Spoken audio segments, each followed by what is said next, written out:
Dashumiq, si çdo herë për shkak të angazhimit dhe të qenë i peshkër në një diocezë që përfshin një territor të varfër dhe të shpopulluar, veçanërisht në këtë ditë përgatitje për Pashkë, kam hasur në shumë situata varfërie dhe mirëqenie ekonomik dhe njerëzor, që shpesh u ikën reflektorëve të mediave, madje edhe vetë kujdesi tonë fetar ndonjëherë, duke qenë se ndos shpesh që ne të kujdesemi më shumë për pompozitetin e kremtimeve tona, sesa për jetën e njerëzve. Nuk e fsheh se jo rrallëherë më kap një farë të shtimi, dhe fjalët e mia, të cilat pretendojnë të sjellin fjalën e Zotit, i shoh të pafuqishme përballë shumë situatave dhembjeje e vuajtjeje, që nganjëherë e tejkalojnë imagjinatën tonë. E pyes veten se çfarë mund të them unë gjatë këtyre ditëve. A thua kanë vlerë fjalët e mia përballë dhembjes dhe vuajtjes së shumë njerëzve, qofshin to fizike, shpirtërore apo dhe morale? Ndërkohë që çdo kush në bashkësitë tona mundohet të kap një audiencë sa më të madhe në mediat sociale për të reklamuar gjërat e shenjta, në shumë familje, në fshatra, por edhe në zona urbane, konsumohen situata të kalcifikuara dhembje dhe vuajtje. Jam i sigurt, ama se Zoti më shumë se kudo është aty. Shpesh e riheshtur. E do të thoja gati i pafuqishëm për të ndryshuar diçka jashtë jetës së këtyre personave.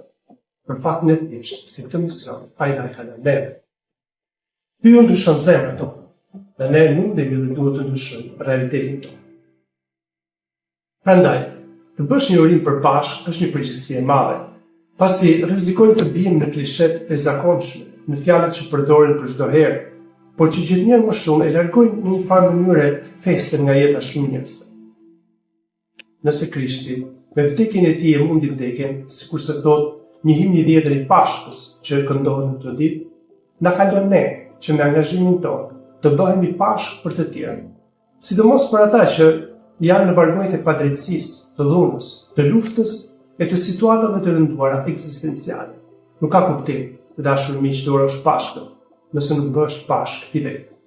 Por që të bësh Pashkë, duhet të bësh në parë kryq, të zbresësh në varr, e prej aty të kumtosh lajmin e mirë të jetës që shpërthen nga nata e Pashkës. Vetëm kështu, duke zbritur në varret e hapura të shumë situatave shoqërore dhe shpirtërore, mund të bëhesh lajmëtar i një dite të re. Këtë vit, Pashkët kanë qelluar në të njëjtën ditë për të gjithë të krishterët, katolik, ortodoks dhe ungjillor. Është një rast i bukur që të kremtojmë dhe të gëzohemi të gjithë një zemre, edhe pse secili në bashkësinë e vet. Le të jemi ne më së pari Pashkë në jetën tonë, e kështu të kumtojmë ditën pa mbarim të fitores së Krishtit mbi vdekjen. Sigurisht që gjithë kjo do të ndodhë në liturgjinë dhe shërbesat që do të bëjmë nëpër kishat tona. Por këtë ne duhet ta bërtasim me të madhe në rrugët dhe në situatat e njerëzve të çdo dite. Në veçantitë atyre që për një arsye a një tjetër gjenden në kryq, janë në varret e vuajtjes dhe të mirimit për shkak të luftës, ngasive, inatit dhe zemërimit. Vetëm kështu do të kemi kënduar me të vërtetë Pashkë. Të dashur miq të krishterë, katolik, ortodoks, ungjillor, ju uroj të gjithëve Pashkën, me shprehjen e vjetër të krishterëve. Krishti u ngjall, me të vërtetë u ngjall. Gëzuar Pashkë.